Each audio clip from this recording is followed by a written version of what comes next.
বলেন রক্ষা করার মালিককে, বাঁচানোর মালিককে, মারার মালিককে। বেশি সৈন্য সংখ্যা, বড় ক্ষমতা, অস্ত্র শস্ত্র নিয়ে আল্লাহর বাহিনীর কাছে বিজয় নেওয়া সম্ভব নয়। আল্লাহ তাআলা দেখেন ঈমানের উপর যদি পরিপক্ক থাকে, ঈমানের উপর যদি ইস্তিকামাত থাকে, সংখ্যায় যদি কম হয়, আল্লাহ তাআলা ওই ঈমানদারদেরকে বিজয় দান করে। সুবহানাল্লাহ।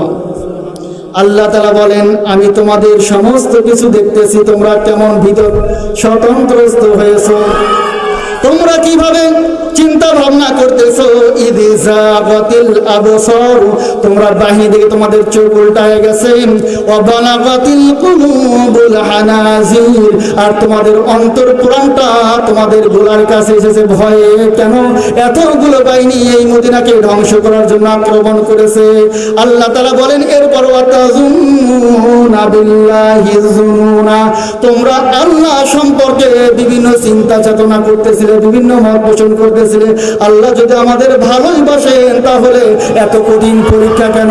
এই খন্দকের প্রান্তরে আমরা কতিপয় মুসলমান আর 10,000 বাহিনী আমাদের আক্রমণ করেছে। এবার আল্লাহ যদি আমাদের সাহায্য না করেন তাহলে আমাদের মদিনাকে রক্ষা করাও সম্ভব নয়, আর এই ইসলামকে রক্ষা করা সম্ভব নয়। আল্লাহ বলে, মুসলমান